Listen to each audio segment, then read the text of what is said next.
이사나주 kitang skills kumba knowledge kumba ko research ka tawdana mina haiba nga ta thajaruno sagi ju kaino nangju mit pali khong pali uri nangju khona ba yaina nangju tijan be yaina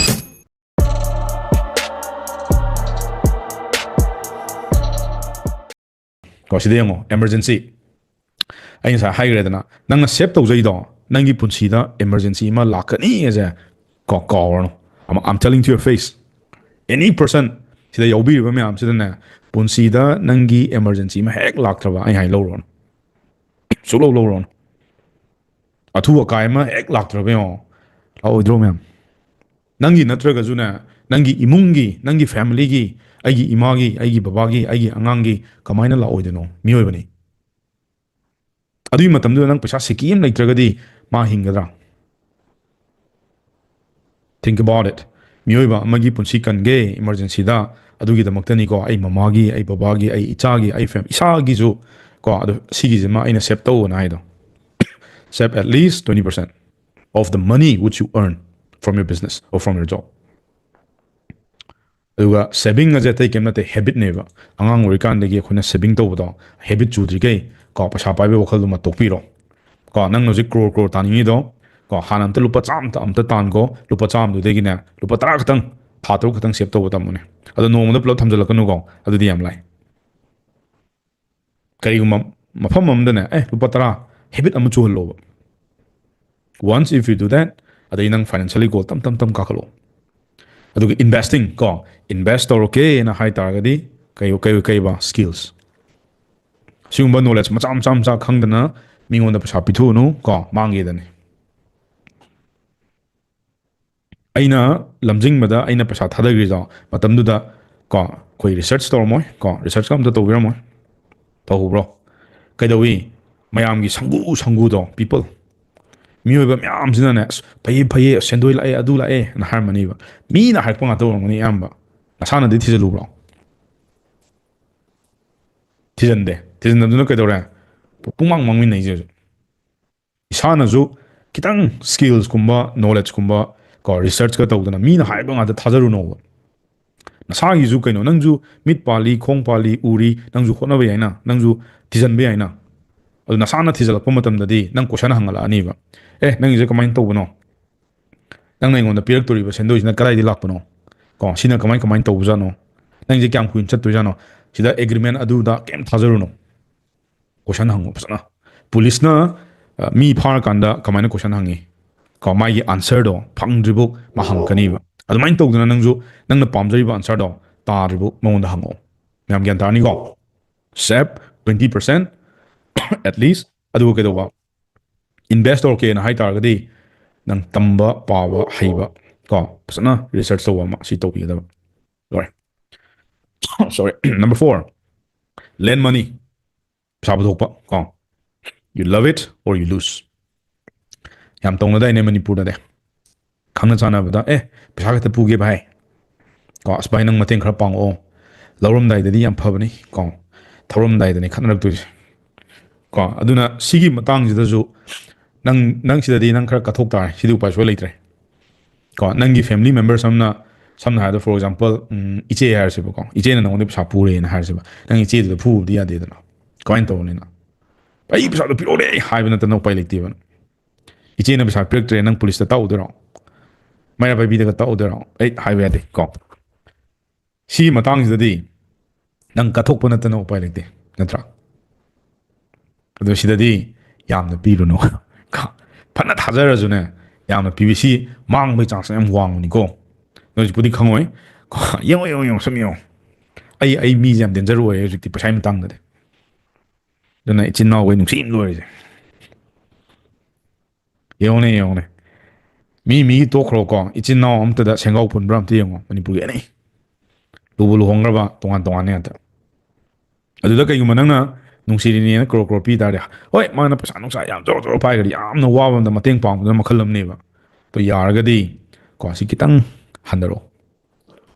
nang na ha de wa na tan ja ba do nungsit to won ha do ki de wa han ta thau bu ju ya da gum to hai bu ju ya da gum to ngang bu ju ya da gum to khoi do da phang sa la sa ba do ꯀꯣ ꯁꯤ ꯊꯣꯛꯇꯅꯤꯡꯉꯥꯏ ꯋꯥ ꯁꯨꯡꯂꯩ ꯂꯩꯇꯦ ꯑꯗꯨꯅ ꯌꯥꯔꯒꯗꯤ ꯁꯤꯒꯤ ꯃꯇꯥꯡꯁꯦ ꯈꯤꯇꯪ ꯇꯧꯕꯤꯔꯣ. ꯁꯣꯔꯤ ꯑꯗꯨꯅ ꯑꯗꯨꯒ ꯄꯤꯒꯅꯨ ꯍꯥꯏꯕꯗꯤ ꯅꯠꯇꯦꯀꯣ ꯃꯌꯥꯝ ꯄꯤꯌꯣ ꯄꯤꯒꯗꯧꯅꯤ ꯅꯪꯒꯤ ꯏꯃꯨꯡ ꯃꯅꯨꯡꯅꯤ ꯐꯦꯃꯤꯂꯤꯅꯤ ꯑꯗꯨꯕꯨ ꯇꯧꯒꯗꯕꯨ ꯁꯤ ꯅꯤꯡꯁꯤꯡꯉꯣꯕ ꯔꯤꯃꯦꯝꯕꯔ ꯗꯤꯁ ꯄꯔꯁꯦꯟꯇꯦꯖꯇꯣ ꯄꯤ ꯇꯥꯔꯒꯁꯨ ꯅꯪꯒꯤ ꯉꯝꯖꯕ ꯁꯤ ꯄꯤꯊꯣꯛꯀꯦ ꯑꯩꯉꯣꯟꯗ ꯀꯩꯁꯨ ꯀꯥꯏꯗꯦ ꯃꯥꯅ ꯐꯅ ꯁꯦ ꯑꯩ ꯌꯥꯝꯗꯤ ꯂꯩꯇꯦ ꯀꯣ ꯁꯤꯃꯗꯤ ꯑꯩ ꯄꯤꯒꯦ ꯁꯤꯃꯗꯤ ꯑꯩ ꯄꯤꯒꯦ ꯁꯤꯗꯩꯗꯤ ꯄꯦꯟ ꯍꯦꯜꯂꯨꯅꯨ ꯀꯣ ꯏꯃꯥꯔꯖꯦꯟꯁꯤꯗ ꯑꯅꯥ ꯑꯌꯦꯛꯀꯤ ꯇꯧꯕꯗꯨꯅ ꯇꯧꯕꯅꯤ ꯑꯗꯨꯒ ꯃꯔꯤ ꯃꯇꯥꯅ ꯍꯥꯏꯔꯛꯄ ꯃꯇꯝꯗꯁꯨ ꯇꯧꯗꯤ ꯇꯧꯒꯗꯧꯅꯦ ꯑꯗꯨ ꯅꯪ ꯅꯁꯥꯅ ꯈꯪꯖꯧꯕ ꯄꯔꯁꯦꯟꯇꯦꯖ ꯁꯤꯅ ꯀꯩꯒꯨꯝꯕ ꯅꯪꯉꯣꯟꯗ ꯔꯤꯇꯔꯟ ꯂꯥꯛꯑꯒꯗꯤ ꯋꯦꯜ ꯒꯨꯗ ꯑꯗꯩ ꯂꯥꯛꯇ꯭ꯔꯒꯗꯤ ꯅꯪ ꯑꯗꯨꯝ ꯀꯣ ꯄꯨꯟꯁꯤ ꯆꯨꯞꯄ ꯑꯗꯨꯝ ꯀꯧꯅꯔꯔꯣꯏ ꯀꯧꯅꯈꯤꯗ꯭ꯔꯣ ꯇꯧꯔꯤꯁꯦ ꯌꯦꯡꯉꯣ ꯄꯩꯁꯥ ꯄꯨ ꯁꯨꯡ ꯁꯤꯡꯉꯛꯇꯦ ꯀꯛꯏꯅꯣ ꯁꯤꯕꯨ ꯀꯥꯏꯅꯀꯣ ꯍꯥꯏꯗꯨꯅꯤ ꯍꯦꯛ ꯍꯥꯏꯅꯗꯕ꯭ꯔꯥ ꯌꯦꯡꯉꯣꯅꯦ ꯑꯗꯨꯅ ꯁꯤꯁꯤꯁꯨ ꯃꯤꯅꯕꯨꯗꯤ ꯀꯩꯁꯨ ꯂꯩꯇꯅ ꯈꯟꯕ ꯋꯥꯅꯦꯕꯀꯣ ꯄꯩꯁꯥ ꯃꯥꯡꯐꯝꯒꯤ ꯂꯝꯕꯤ ꯑꯃꯅꯤ ꯁꯤꯁꯨ ꯑꯗꯒꯤ ꯂꯥꯁ ꯁꯦꯀꯦꯟ ꯀꯣ ꯁꯤꯗ ꯑꯃꯨꯛ ꯌꯦꯡꯉꯣ ꯏꯟꯖꯣꯏ ꯌꯣꯔ ꯃꯅꯤ ꯁꯤꯒꯤꯁꯤꯃ ꯕꯤꯖꯤꯅꯦꯁ ꯇꯧꯖꯔꯤꯕ ꯑꯗꯒꯤ ꯊꯕꯛ ꯑꯣꯏꯅ ꯁꯨꯖꯔꯤꯕ ꯖꯣꯕ ꯇꯧꯔꯤ ꯃꯌꯥꯝꯗ ꯃꯣꯏ ꯃꯄꯨꯟꯁꯤꯗ ꯃꯁꯥ ꯃꯊꯟꯇ ꯅꯨꯡꯉꯥꯏꯊꯣꯛꯄꯁꯨ ꯈꯔꯁꯨ ꯌꯥꯎꯁꯤꯀꯣ ꯃꯌꯥꯝ ꯀꯩꯒꯤꯅꯣ ꯑꯗꯨꯛ ꯌꯥꯝ ꯋꯥꯅ ꯄꯩꯁꯥ ꯇꯥꯟꯖꯔꯨꯔꯦ ꯑꯍꯤꯡ ꯅꯨꯡꯊꯤꯟ ꯅꯨꯡꯗꯥꯡ ꯍꯣꯠꯅꯔꯦ ꯀꯣ ꯑꯗꯨꯒꯤ ꯃꯇꯝꯗꯨꯗ ꯃꯥꯅ ꯇꯥꯟꯖꯔꯤꯕ ꯄꯩꯁꯥ ꯈꯔꯗꯨꯅ ꯃꯥꯁꯨ ꯆꯍꯤ ꯑꯃꯗ ꯃꯥ ꯈꯤꯇꯪ ꯅꯨꯡꯉꯥꯏꯖꯕ ꯌꯥꯏꯗꯅ ꯚꯦꯀꯦꯁꯟ ꯀꯣ ꯃꯥꯏ ꯅꯨꯄꯤꯒ ꯑꯣꯏꯔꯣ ꯑꯉꯥꯡ ꯃꯌꯥꯝꯒ ꯂꯝ ꯑꯃꯗꯒ ꯀꯣꯏꯊꯣꯛꯎꯗꯅ ꯉꯥꯏꯍꯥꯛꯇꯪ ꯑꯣꯏꯔꯁꯨ ꯄꯨꯟꯁꯤꯁꯦ ꯅꯨꯡꯉꯥꯏꯊꯣꯛꯑꯁꯨ ꯌꯥꯏꯗꯅ ꯀꯣ ꯋꯥꯟꯁ ꯏꯟ ꯑ ꯌꯔ ꯆꯍꯤ ꯑꯃꯗ ꯑꯃꯨꯛꯇꯪꯗꯤ ꯃꯥꯁꯨ ꯃꯥꯅ ꯇꯥꯟꯖꯔꯤꯕ ꯄꯩꯁꯥꯗꯨꯗꯒꯤ ꯂꯥꯛꯑꯣ ꯂꯥꯛꯑꯣ ꯑꯩꯅ ꯇꯥꯟꯖꯔꯤꯕ ꯄꯩꯁꯥꯁꯤꯗꯒꯤ ꯀꯩꯅꯣꯃꯗꯤ 30% ꯑꯃꯗꯤ ꯅꯨꯃꯤꯠ ꯅꯤꯅꯤꯃꯨꯛꯇꯤ ꯑꯩꯈꯣꯏ ꯒꯣꯋꯥꯗ ꯀꯣꯏꯔꯨꯁꯤ ꯀꯥꯏꯅ ꯑꯗꯒꯤ ꯀꯩꯅꯣꯗ ꯗꯨꯕꯥꯏꯗ ꯀꯣꯏꯔꯨꯁꯤ ꯀꯣ ꯑꯗꯒꯤ ꯀꯩꯅꯣꯗ ꯌꯨ ꯑꯦꯁꯇ ꯀꯣꯏꯔꯨꯁꯤ ꯑꯗꯒꯤ ꯐ꯭ꯂꯣꯔꯤꯗꯥꯗ ꯁꯤꯕꯤꯆ ꯃꯄꯥꯟꯗ ꯈꯤꯇꯪ ꯅꯨꯡꯉꯥꯏꯊꯣꯛꯎꯁꯤ ꯆꯍꯤ ꯑꯃꯒꯤ ꯃꯅꯨꯡꯗꯅꯤꯀꯣ ꯑꯃꯨꯛꯈꯛꯇꯪ ꯇꯥꯟꯖꯔꯤꯕ ꯄꯩꯁꯥꯗꯨꯗ you need to enjoy your life ꯅꯠꯇ꯭ꯔꯒꯗꯤ ꯀꯣ ꯅꯪꯁꯨ ꯑꯗꯨꯝ ꯕꯪ ꯆꯨꯔ ꯑꯗꯨꯝ ꯂꯩꯁꯜꯂꯛꯀꯅꯤ ꯑꯗꯨꯅ enjoy your money sometimes once in year ꯚꯦꯀꯦꯁꯟꯗ ꯅꯪ ꯑꯉꯥꯡ ꯃꯌꯥꯝꯒ ꯀꯣꯏꯊꯣꯛꯎꯒꯦ ꯍꯥꯏꯕ꯭ꯔꯥ ꯅꯪꯒꯤ ꯏꯝꯄ꯭ꯂꯣꯏ ꯃꯌꯥꯝꯒ ꯀꯣꯏꯊꯣꯛꯎꯒꯦ ꯍꯥꯏꯕ꯭ꯔꯥ ꯑꯗꯒꯤꯅꯦ ꯁꯝꯇꯥꯏꯝꯁ ꯁꯤꯅꯦꯃꯥꯁꯨ ꯑꯗꯨꯝ ꯌꯦꯡꯊꯣꯛꯎ ꯀꯩꯅꯣ ꯀꯣ ꯋꯥꯟꯁ ꯏꯟ ꯑꯦ ꯃꯟ ꯀꯩꯝ ꯀꯥꯏꯗꯦ ꯀꯣ ꯑꯩꯈꯣꯏꯁꯨ ꯑꯩꯗꯤ ꯁꯤꯅꯦꯃꯥ ꯌꯦꯡꯕꯗ ꯐꯥꯎꯕ ꯃꯤꯅꯤꯍꯦ ꯑꯦꯕ꯭ꯔꯤ ꯁꯇꯔꯗꯦ ꯑꯩ ꯁꯤꯅꯦꯃꯥ ꯌꯦꯡꯉꯦ ꯑꯩꯅ ꯗꯤꯜꯂꯤꯗ ꯂꯩꯔꯤꯀꯥꯟꯗ ꯑꯝꯇ ꯂꯦꯝ ꯊꯥꯗꯦ ꯑꯩꯗꯤ ꯀꯅꯥꯏ ꯕꯣꯂꯤꯋꯨꯗ ꯍꯣꯂꯤꯋꯨꯗ ꯀꯣ ꯑꯩ ꯋꯥꯏꯐꯁꯤꯁꯨ ꯁꯤꯅꯦꯃꯥ ꯌꯦꯡꯕ ꯌꯥꯝ ꯀꯜꯂꯦꯕ ꯑꯩꯁꯦ ꯑꯝꯇ ꯂꯦꯝ ꯊꯥꯗꯦ ꯀꯅꯥꯒꯤ ꯁꯔꯨꯛ ꯈꯥꯟꯒꯤ ꯁꯜꯃꯥꯟ ꯈꯥꯟꯒꯤ ꯔꯤꯂꯤꯁ ꯇꯧꯕ ꯅꯨꯃꯤꯠꯇ ꯑꯗꯨꯝ ꯀꯛꯀ ꯌꯦꯡ ꯆꯠꯇꯣꯏꯅꯤ ꯀꯩꯒꯤꯅꯣ ꯑꯥꯏ want two enjoy my life ꯀꯣ ꯑꯗꯣ ꯁꯤꯅꯦꯃꯥꯒꯨꯝꯕ ꯌꯦꯡꯊꯣꯛꯄꯗ ꯀꯩꯁꯨ ꯀꯥꯏꯗꯦ ꯑꯗꯒꯤ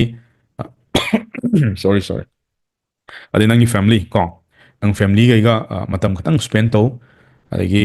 ꯂꯩꯗꯅ ꯅꯪ ꯆꯍꯤ ꯑꯃꯗ ꯑꯝꯇꯪ ꯅꯪꯅ ꯉꯝꯖꯕ ꯏꯃꯥ ꯂꯥꯛꯑꯣ ꯂꯥꯛꯑꯣ ꯑꯩꯈꯣꯏ ꯃꯌꯥꯝꯁꯤ ꯀꯣꯏꯔꯨꯁꯤ ꯂꯥꯛꯑꯣ ꯁꯤꯗ ꯑꯩꯅ ꯁꯨꯃꯥꯏꯅ ꯇꯧꯕꯅꯤ ꯈꯣꯠꯄꯅꯤ ꯕꯕꯥ ꯂꯥꯛꯑꯣ ꯂꯥꯛꯑꯣ ꯑꯩꯅ ꯍꯥꯟꯅꯒꯤ ꯊꯕꯛ ꯇꯧꯖꯔꯛꯄꯗꯨꯒꯤ ꯁꯤꯒꯤꯁꯤꯃ ꯄꯩꯁꯥꯁꯤꯃ ꯇꯧꯔ ꯑꯩꯈꯣꯏ ꯃꯌꯥꯝ ꯉꯍꯥꯛꯇꯪ ꯆꯥꯃꯤꯟꯅꯁꯤ ꯊꯛꯃꯤꯟꯅꯁꯤ ꯈꯤꯇꯪꯁꯨ ꯅꯨꯡꯉꯥꯏꯊꯣꯛꯑꯣꯕ ꯑꯗꯨꯒꯤ ꯃꯣꯃꯦꯟꯠꯇꯣ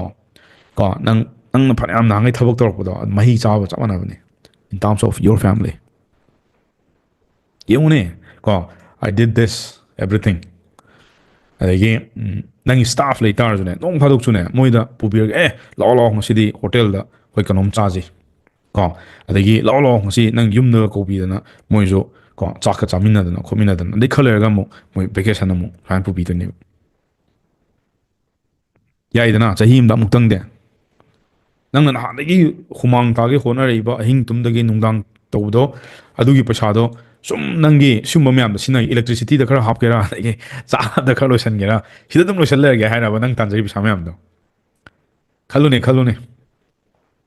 ꯀꯥꯏ ꯆꯠꯈ꯭ꯔꯦ ꯑꯗꯣ ꯁꯤꯒꯤ ꯃꯌꯥꯝꯁꯤꯗ ꯃꯦꯖꯣꯔꯤꯇꯤ ꯑꯣꯐ ꯌꯣꯔ ꯄꯩꯁꯥ ꯀꯣ ꯑꯣꯐ ꯃꯅꯤ ꯅꯪ ꯁꯤꯗ ꯑꯗꯨꯝ ꯆꯠꯂꯝꯃꯗꯧꯅꯦ ꯊꯤꯕꯣꯡꯗ ꯆꯥꯕꯗ ꯑꯗꯒꯤ ꯏꯂꯦꯛꯇ꯭ꯔꯤꯁꯤꯇꯤ ꯁꯤꯃ ꯀꯛꯄ ꯌꯥꯔꯔꯣꯏ ꯑꯗꯒꯤ ꯐ꯭ꯔꯨꯏꯠꯀꯤ ꯗ꯭ꯔꯦꯁꯀꯤ ꯀꯔꯤꯒꯤ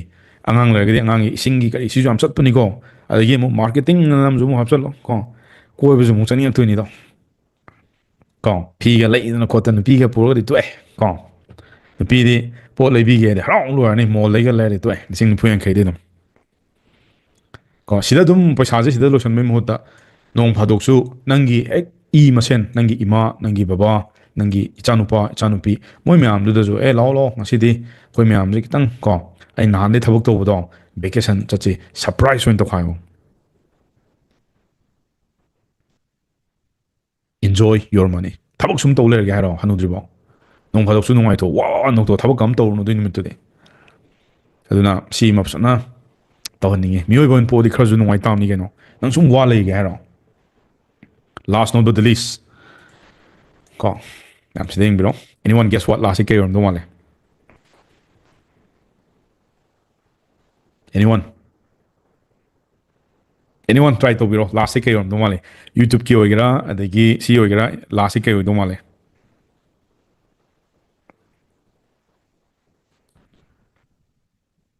ꯀꯩ ꯑꯣꯏꯗꯧ ꯃꯥꯜꯂꯤ asset natte good try ꯑꯩ ꯍꯥꯏꯔꯛꯀꯦꯀꯣ ꯁꯤꯗ ꯌꯦꯡꯕꯤꯔꯣ number 6 invest in yourself ꯑꯇꯩ ꯀꯩꯝ ꯅꯠꯇꯦ ꯃꯌꯥꯝ ꯅꯁꯥꯅ ꯅꯁꯥꯗ ꯏꯟꯚꯦꯁ ꯇꯧꯕ ꯁꯤꯃꯨꯛ ꯍꯦꯟꯕ ꯄꯨꯟꯁꯤꯗ ꯖꯒꯠꯇ ꯂꯩꯇꯕꯅꯤ ꯃꯌꯥꯝ ꯀꯔꯤꯝ ꯂꯩꯔꯣꯏ ꯁꯤꯗ ꯀꯅꯥꯒꯨꯝꯕ ꯈꯔꯅ ꯍꯥꯏꯔꯝꯒꯅꯤ ꯔꯤꯌꯦꯜ ꯏꯁꯇꯦꯠꯇ ꯇꯧꯁꯜꯂꯨ ꯀꯥꯏꯅꯀꯣ ꯑꯗꯩ ꯀꯅꯥꯒꯨꯝꯕ ꯈꯔꯅ ꯍꯥꯏꯔꯝꯒꯅꯤ ꯀꯔꯤ ꯄꯩꯁꯥ ꯌꯥꯝ ꯇꯨꯡꯁꯤꯜꯂꯨ ꯀꯩꯅꯣ ꯁꯦꯚꯤꯡ ꯃꯅꯤ ꯀꯥꯏꯅꯀꯣ ꯑꯗꯒꯤ ꯄ꯭ꯔꯣꯄꯔꯇꯤ ꯀꯌꯥ ꯑꯦꯅꯤꯊꯤꯡ ꯑꯗꯩ ꯀꯅꯥꯒꯨꯝꯕ ꯈꯔ ꯁ꯭ꯇꯣꯛ ꯃꯥꯔꯀꯦꯠꯇ ꯇꯧꯁꯜꯂꯨ ꯀꯥꯏꯅꯀꯣ ꯑꯗꯩ ꯀꯅꯥꯒꯨꯝꯕ ꯈꯔꯅ ꯑꯃꯨꯛ ꯇ꯭ꯔꯦꯗꯤꯡꯗꯣ ꯇꯧꯁꯜꯂꯨ ꯀꯥꯏꯅꯀꯣ ꯑꯗꯩ ꯀꯔꯤ ꯗꯤꯁ ꯑꯥꯔ ꯑꯣꯜ ꯕꯨꯜꯁꯤꯠ ꯀꯩꯒꯤꯅꯣ ꯍꯥꯏꯔꯨꯔꯥ ꯁꯤꯗ ꯅꯪ ꯅꯣꯂꯦꯖ ꯂꯩꯇ꯭ꯔꯕ ꯄ꯭ꯂꯁ ꯁ꯭ꯀꯤꯜꯁ ꯂꯩꯇ꯭ꯔꯕ ꯅꯪ ꯃꯥꯏ ꯄꯥꯛꯈꯤꯗ꯭ꯔꯣ ꯁꯤꯒꯤ ꯕꯤꯖꯤꯅꯦꯁꯁꯤꯗ ꯁꯦꯝ ꯊꯤꯡ ꯁꯦꯚꯤꯡ ꯃꯅꯤꯅ ꯍꯥꯏꯁꯦ ꯁꯤꯗ ꯅꯪ ꯍꯦꯕꯤꯠ ꯂꯩꯇ꯭ꯔꯕ ꯀꯃꯥꯏꯅ ꯁꯦꯞ ꯇꯧꯔꯛꯏꯅꯣ ꯅꯤꯇꯤ ꯅꯤꯌꯣꯝ ꯑꯝꯇ ꯈꯪꯗ꯭ꯔꯕ ꯀꯣ ꯇꯧꯔꯨꯕ ꯌꯥꯊ꯭ꯔꯥ ꯌꯥꯎꯈꯤꯗ꯭ꯔꯦ ꯌꯦꯡꯉꯣ ꯑꯗꯩ ꯁ꯭ꯇꯣꯛ ꯃꯥꯔꯀꯦꯠ ꯃꯌꯥꯝꯅ ꯄꯥꯏ ꯍꯥꯏꯕ ꯋꯥꯅꯦꯕꯀꯣ this is not a real business this is not ꯁꯤ ꯔꯤꯌꯦꯜ ꯕꯤꯖꯤꯅꯦꯁ ꯅꯠꯇꯦꯀꯣ ꯅꯣꯂꯦꯖ ꯁ꯭ꯀꯤꯜꯁ ꯌꯥꯎꯗꯅ ꯑꯩꯅ ꯁ꯭ꯇꯣꯛ ꯃꯥꯔꯀꯦꯠꯇ ꯍꯦꯛꯇ ꯄꯩꯁꯥꯁꯤꯕꯨ ꯏꯟꯚꯦꯁ ꯇꯧꯁꯟ ꯌꯥꯕ꯭ꯔꯕ ꯖꯦꯅꯔꯦꯜ ꯄꯤꯄꯜ ꯑꯃꯅ you can't cryptocurrency forex trading ꯇꯧꯅꯤꯡꯕ ꯇꯧꯔꯁꯅꯣꯕ if you don't have a knowledge and skills you will fail 100%.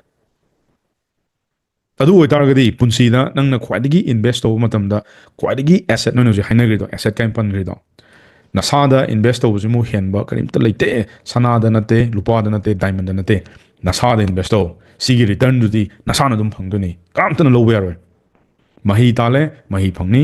ꯀꯣ ꯁ꯭ꯀꯤꯜꯁ ꯇꯥꯜꯂꯦ ꯁ꯭ꯀꯤꯜꯁ ꯐꯪꯒꯅꯤ ꯅꯣꯂꯦꯖ ꯇꯥꯜꯂꯦ ꯅꯣꯂꯦꯖ ꯐꯪꯖꯔꯅꯤ ꯅꯁꯥꯗ ꯊꯥꯗꯔꯤꯕ ꯃꯇꯝ ꯑꯦꯐꯔꯠ ꯑꯦꯅꯔꯖꯤ ꯅꯪꯒꯤ ꯉꯥꯛꯇꯅꯤ ꯀꯅꯥꯝꯇ ꯅꯠꯇꯦ so what are you waiting for invest in yourself in skills and knowledge that's it ꯀꯣ ꯁꯤꯒꯨꯝꯕ ꯑꯄꯪꯒꯤ ꯊꯧꯅꯥ ꯃꯌꯥꯝꯗ ꯀꯣꯛ ꯊꯥꯗꯒꯅꯨ ꯑꯗꯨꯒꯤ ꯃꯍꯨꯠꯇꯅꯦ ꯅꯁꯥꯗ ꯏꯟꯚꯦꯁ ꯇꯧ ꯁꯤ ꯑꯩꯅ ꯍꯥꯏꯕ ꯅꯠꯇꯦ ꯅꯣꯏ ꯔꯣꯕꯥꯔꯠ ꯀꯤꯌꯣꯁꯥꯀꯤꯅ ꯇꯥꯔꯝꯃꯅꯤꯀꯣ rich dad and poor dad ꯀꯣ ꯏꯟꯚꯦꯁꯠꯃꯦꯟꯒꯤ ꯀꯩꯅꯣꯅꯤ ꯒꯨꯔꯨꯅꯤ ꯅꯣꯏ ꯍꯧꯖꯤꯛ ꯄꯩꯁꯥꯒꯤ ꯏꯟꯚꯦꯁ ꯇꯧꯕ ꯔꯤꯌꯦꯜ ꯏꯁꯇꯦꯠꯀꯤ ꯀ꯭ꯔꯤꯞꯇꯣꯒꯤ ꯁꯅꯥꯒꯤ ꯂꯨꯄꯥꯒꯤ ꯗꯥꯏꯃꯟꯒꯤ all the bullshit forget about that the first thing is ꯅꯁꯥꯗ ꯍꯥꯟꯅ ꯏꯟꯚꯦꯁ ꯇꯧ ꯀꯩꯗ ꯇꯧꯔꯛꯀꯅꯤ ꯅꯣꯂꯦꯖ ꯌꯥꯎꯗꯅ ꯊꯕꯛ ꯑꯝꯇ ꯇꯧꯕ ꯌꯥꯔꯣꯏ ꯁ꯭ꯀꯤꯜꯁ ꯌꯥꯎꯗꯅ ꯑꯝꯇ ꯑꯦꯛꯖꯤꯀ꯭ꯌꯨꯠ ꯇꯧꯕ ꯌꯥꯔꯣꯏ this will be completely garbage ꯑꯗꯨꯅ ꯁꯤꯒꯤ ꯑꯅꯤꯁꯤꯗ ꯀꯣ ꯍꯥꯟꯅ ꯊꯥꯗꯧ ꯐꯖꯅ ꯅꯁꯥꯗ ꯃꯤꯉꯣꯟꯗ ꯄꯩꯁꯥ ꯊꯥꯗꯗꯣꯏ ꯁꯔꯨꯛꯄꯨꯗꯤ ꯅꯁꯥꯗ ꯍꯥꯟꯅ ꯐꯖꯅ ꯊꯥꯗꯖꯧ ꯅꯪꯒꯤ ꯃꯍꯩ ꯂꯧꯁꯤꯡ ꯒ꯭ꯌꯥꯟ ꯁꯤ ꯂꯩꯔꯕ ꯃꯇꯨꯡꯗꯅꯦ ꯅꯪꯅ ꯆꯥꯎꯈꯠꯂꯛꯇꯣꯔꯤꯕ ꯒ꯭ꯔꯣꯠ ꯂꯥꯛꯇꯣꯔꯤꯕ ꯀꯣ ꯑꯗꯨꯅ ꯈ꯭ꯋꯥꯏꯗꯒꯤ ꯏꯝꯄꯣꯔꯇꯦꯟ ꯑꯣꯏꯕ ꯁꯤ ꯃꯌꯥꯝ ꯂꯣꯏꯅꯃꯛ ꯀꯥꯎꯈꯤ ꯇꯥꯔꯒꯁꯨ ꯐꯣꯔ ꯃꯤ ꯀꯣ invest in yourself this is the key for today's lesson ꯀꯣ ꯅꯁꯥꯒꯤ ꯅꯣꯂꯦꯖꯇ ꯅꯁꯥꯒꯤ ꯁ꯭ꯀꯤꯜꯁꯇ ꯊꯥꯗꯧ ꯁꯤ ꯃꯌꯥꯝꯁꯤꯗ ꯍꯧꯖꯤꯛꯇꯤ ꯇꯧ ꯇꯥꯔꯗꯤ ꯑꯗꯨꯝ ꯐ꯭ꯂꯣꯞ ꯆꯠꯂꯛꯑꯅꯤ ꯌꯥꯔꯅꯤꯀꯣ ꯁꯣ ꯃꯌꯥꯝ ꯉꯁꯤꯒꯤꯗꯤ ꯁꯤꯗ ꯂꯣꯏꯁꯤꯜꯂꯒꯦ ꯅꯣꯏ ꯑꯦꯅꯤ ꯀ꯭ꯋꯦꯁꯟ ꯀꯣ ꯍꯪꯕꯗꯣ ꯍꯪꯕꯤꯔꯛꯑꯣ ꯑꯣꯟ ꯗ ꯀꯣꯃꯦꯟꯠ ꯑꯗꯨꯒ ꯂꯣꯏꯁꯤꯜꯂꯁꯤ